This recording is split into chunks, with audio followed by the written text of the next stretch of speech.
tortured at night. A slave by day, working for Luke's restaurant, Sophia had dreams. Dreams that Luke burned alive in her life. Until one night, Rocco walked in. He saw the bruises on her hands and shoulders, and something in his eyes changed. By morning, Luke was gone. No body, no trace. Sophia was free, transferred to Rocco's estate. But Rocco is no savior. He's dangerous, powerful. His past reeks of blood and ruthless choices. Sophia realizes Rocco has been obsessed with her for years. Real question arises. Can the love of a mafia boss be salvation? The key to opening their gates of hell? Before this thrilling story begins, don't forget to like and subscribe. Sophia placed her hands on the counter, took a deep breath, and forced a customer-friendly smile, even as fresh bruises on her arms and shoulders peeked out from under her long sleeves. The bruises Luke had left last night. In her mind, she calculated, how much is in my secret account? How long until I can escape? Even with money, escape might be impossible. Luke had found her several times before, and each time, things had gotten worse. That night, as the restaurant emptied and Sophia wiped down the last tables, she heard heavy footsteps behind her. Her heart raced. She knew who it was. Luke. Planning to go home after all this? His voice was low, calm, yet threatening. Sophia tried to stay silent and keep working. Luke stepped closer, his breath brushing her neck. How are you feeling? Your heart racing after a beating, and yet you don't answer me? Just as the pressure and fear became unbearable, the roar of a luxury car engine cut through the quiet street. The car door opened, and Rocco stepped onto the sidewalk. Luke said to Sophia, "This man is important. Bring him whatever he orders." Sophia walked toward Rocco with trembling hands, trying to appear calm. "What would you like, sir?" Her voice wavered slightly, but it was polite. Rocco paused for a moment and said, "Whiskey." Then his piercing gaze fell on the bruises on Sophia's arms and shoulders.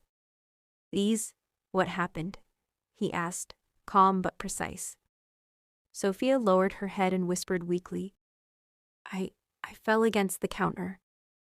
Rocco stepped closer, his eyes cold and commanding. "No, this looks like more than a fall. Seems you've been dealing with a dangerous person." Sophia held her breath, her heart racing. She tried to steady her voice and hands. "I'll bring your whiskey." She hurried to the bar, her heart pounding like a drum, and returned with the whiskey. Rocco's gaze, heavy and intense, never left her.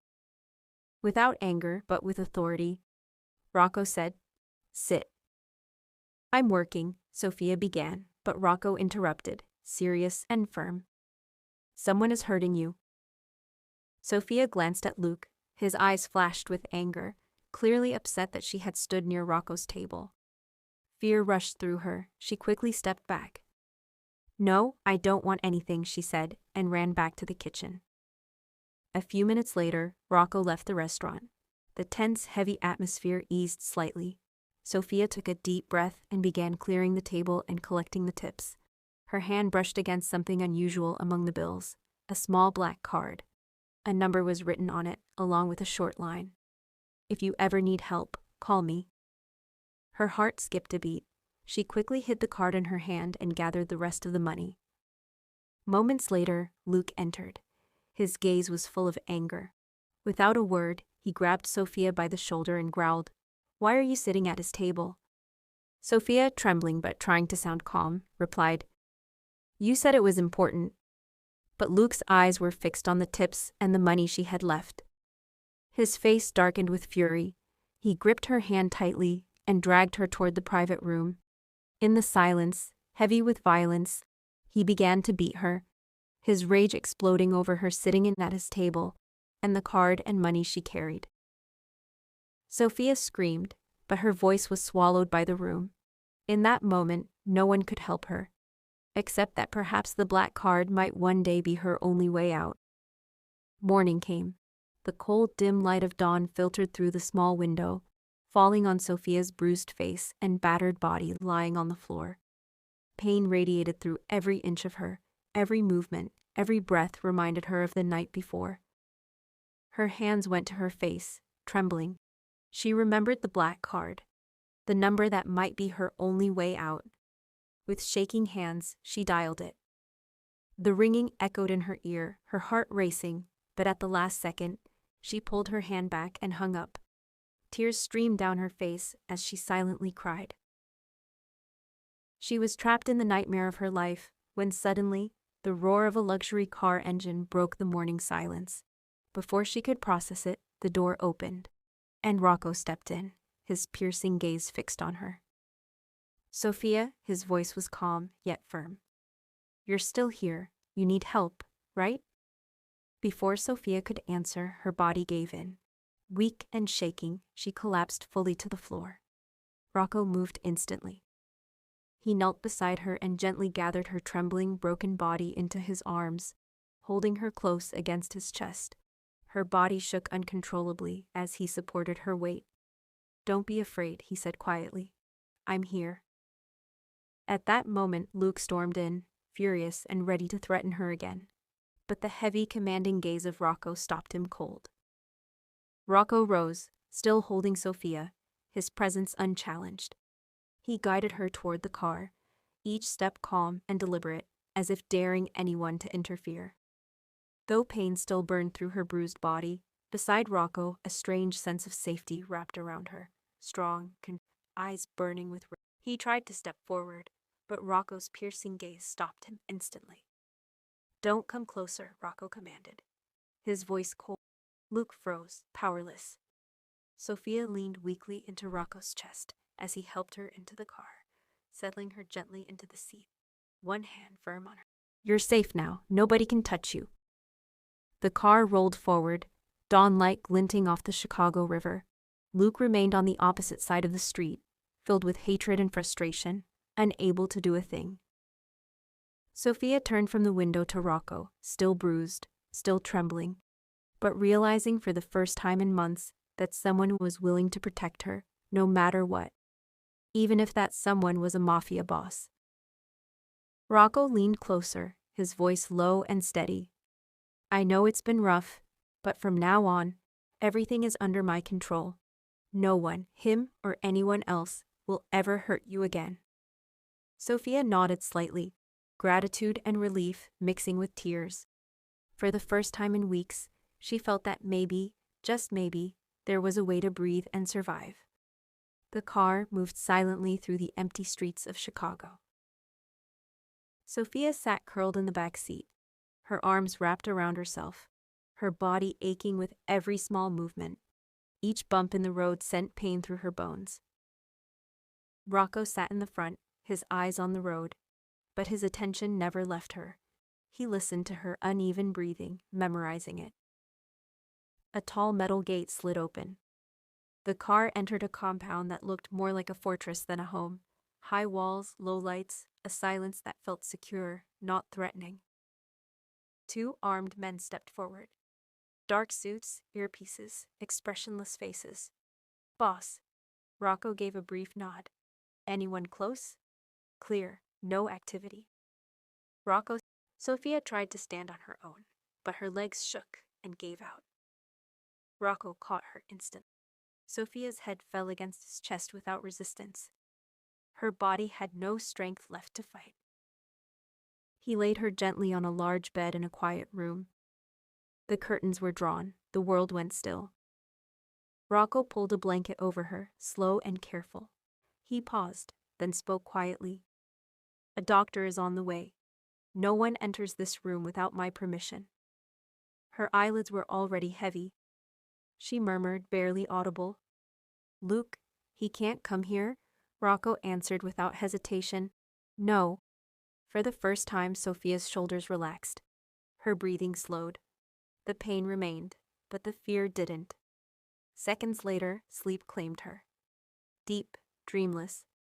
In the safest place she had been in months, inside the territory of the most dangerous man in the city.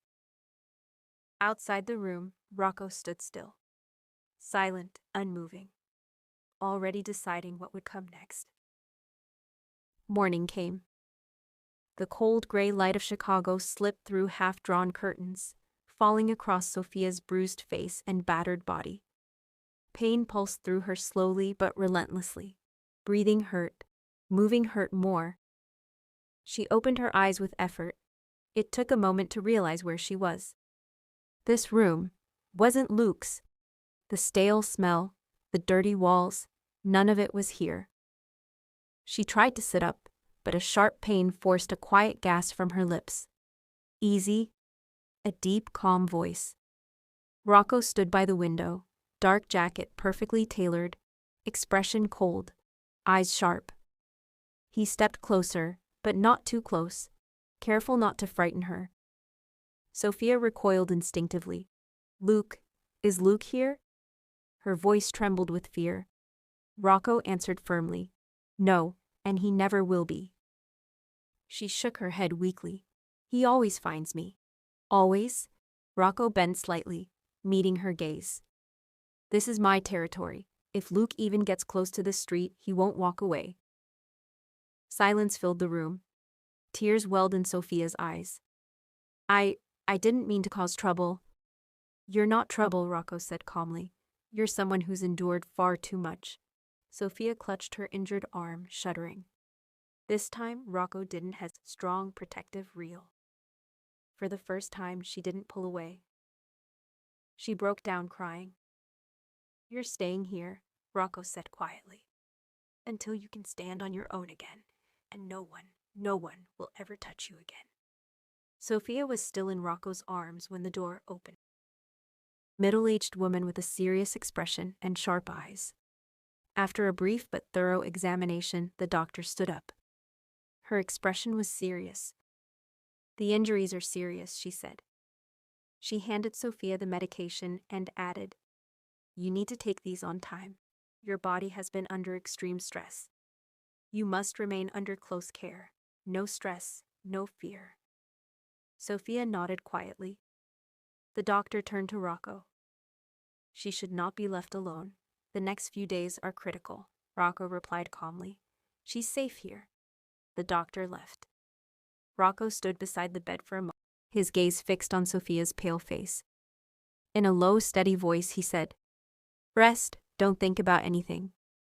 Sophia tried to speak, but he added, When I come back, everything will be handled. He then walked out of the room. As the door closed behind him, his expression changed. The calm vanished, replaced by something cold and dangerous. He wasn't leaving to talk. He wasn't leaving to warn anyone. Rocco was going after Luke. After Rocco left the room, no one could tell what had happened to Luke. He was found in the dead of night, but no one saw the details. No sound, no movement, not even a shadow remained. It was as if he had never existed. Rocco only said one sentence to those who knew. Truly, I sent him straight to hell. A few hours later, Rocco returned and fixed his gaze on Sophia. His eyes were piercing and commanding, calm yet threatening. He's gone. You won't even see his shadow again. He can't harm you anymore. Sophia held her breath, her hand on her chest. So, you destroyed him? Her eyes were filled with questions and fear. I have 1,000 questions. Who are you really? A criminal, a syndicate boss, or worse, mafia? Why are you protecting me? Really, why did you leave that card for me? You destroyed Luke because of me. What do you want from me? Rocco leaned closer, his gaze softening but still radiating power. You just need to survive. That's it. Everything else, when the time comes, it will become clear. Sophia exhaled slowly, but she would never forget the simultaneous sense of safety and fear that Rocco instilled in her. Sophia's voice trembled, but this time it was steadier than before. Please, answer my questions. I can't live with all this uncertainty anymore. Rocco was silent for a moment. He took a deep breath. All right, he said quietly. I'll answer, and I'll be honest with you. He stepped back as if pulling his past out of the shadows. I'm the head of a mafia group. I'm not a hero. I'm not a good man. My world is built on dirty deals, blood, and irreversible decisions. Sophia didn't speak. She listened. That night, Rocco continued. After a secret deal, I was near the sea.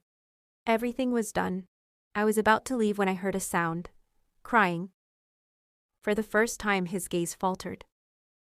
When I got closer, I saw you, sitting there, shaking, softly humming a song. Not for anyone, just for yourself. He paused. I don't know why, but something inside me broke, or maybe it woke up. Sophia held her breath. I had my men look into you. I learned everything. About that bastard Luke, the control, the violence, the prison he built around you. His voice hardened. And I learned you were supposed to be a musician.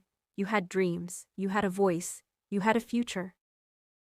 Rocco looked at her, direct and unguarded. But then you fell into the hands of a sick fool. And your life became hell. Tears streamed down Sophia's face. Rocco said softly, I don't want anything from you, Sophia. No debt, no obedience. I just couldn't let you disappear. Rocco lowered his voice, not as a boss, but as a man confessing something real. That's why I helped you. In this filthy world, your voice and your eyes were the only things that gave me peace. Sophia breathed in slowly. The pain was still there, but now there was something heavier on her chest. She said quietly, But don't expect me to suddenly forget my past. It doesn't work like that. It's hard. Rocco nodded, understanding. I don't expect that. He stepped back, giving her space, real space. I don't expect you to be calm. I don't expect you to be strong. I don't even expect you to understand me. His gaze softened. I'll give you safety. I'll give you room.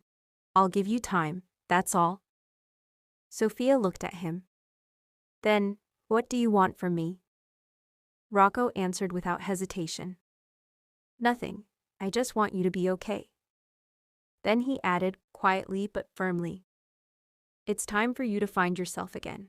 Not the Sophia Luke created, but the one you were before. He reached for the door. Before leaving, he said, I'm here, but I'm not in a hurry. The door closed. The room fell into silence.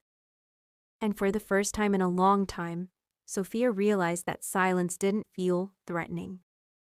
It felt safe. The days passed slowly. No pressure, no urgency. The doctor came daily. Wounds were cleaned, medication carefully administered. Sophia's body didn't get used to pain. Pain slowly retreated. Bruises faded. Breathing no longer hurt. But more important than her body was her mind. Rocco became almost invisible. No constant questions. No heavy stares. No suffocating presence. Only safety. The guards were respectful, quiet, always distant. The house was large, but it didn't feel empty, it felt calm. Sophia spent hours by the window, watching the river. Sometimes silence, sometimes tears. Sometimes a soft hum, barely audible. One morning, when her shoulder hurt less, she noticed a room that had always been locked was now open. She gently pushed the door and froze. In the center of the room stood a grand black piano. New, polished, real. Morning light spilled over its white keys. Her breath caught. She stepped closer, afraid it might disappear. Rocco stood behind her, silent. I said I wouldn't rush you, he said calmly. But I knew one day you'd need this. She turned to him, eyes full of tears. I haven't touched a piano in years. Rocco shrugged slightly. Then the piano isn't in a hurry either. A pause. Then softly, it's yours. Not for me, not for healing faster. Just for whenever you're ready. He stepped back, closed the door, gave her space. Sophia sat down slowly, placed her fingers on a key. The first note trembled. The second steadied. The third was real. She cried, not from pain, but from return. And outside the room, Rocco stood still, not watching, not interfering. For the first time in his life, he was protecting someone. Night had fallen. The house was wrapped in silence, so deep it felt alive. Sophia returned to the piano room. Not out of curiosity, this time out of need. A small lamp above the piano glowed softly. She sat down. Her hands no longer trembled. At first, just a few simple notes, not to perform, not for anyone, for herself. Then something opened inside her. A melody formed, sad, but not broken. Like someone who had known pain and chosen to stand anyway. Halfway through the piece, without her noticing, Rocco stood outside the door. He didn't enter, didn't move, didn't interrupt. He listened. The music spoke to him not of wounds, but of survival. When the last note faded, Sophia held her breath, afraid the moment might shatter. A calm voice came from behind her. "What's it called?" She turned. Rocco stood by the door, hands in his pockets, eyes softer than she'd ever seen. "I don't know," she said quietly. "It just came out of me." He nodded. "That's how the best pieces are born." He stepped closer, not too close, not far. "When you play," he said slowly, "this house doesn't feel dark anymore." She looked at him. For the first time, she didn't see only a dangerous man. She saw someone who listened. "Rocco." Her voice was low.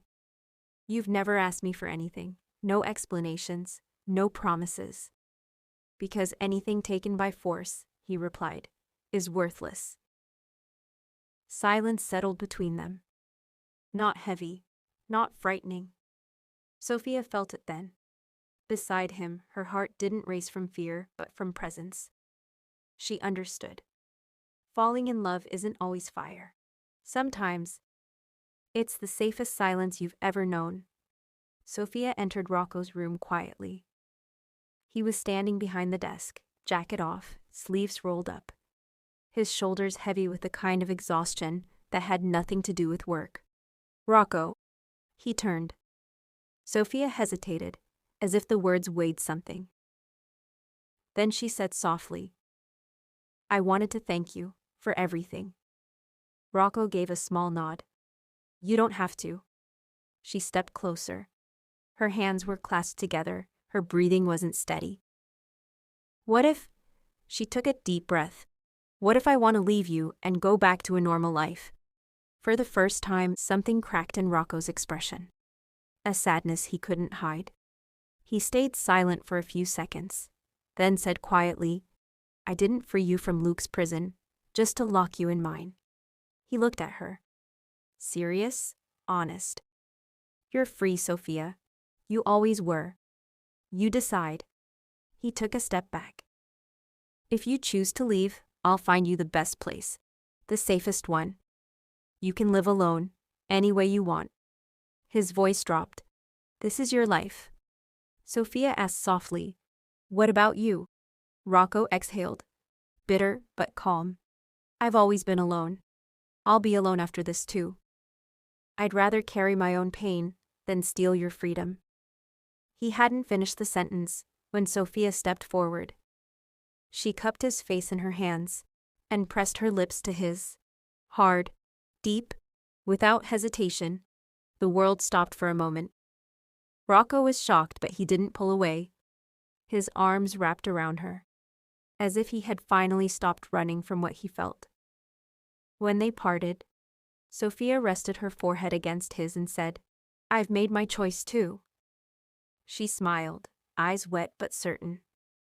"I'd rather be in hell with you than safe without you. Because even in hell, I know you'd protect me in a way that I wouldn't burn." Rocco closed his eyes. For the first time, his breath shook. He kissed her again, slower this time, like a silent promise. When he pulled back, his forehead still against hers, he said, "Then from now on, I'm not alone, but you're still free." Sophia smiled. "And I chose you freely." The room fell into silence. Not a threatening silence, but a beginning.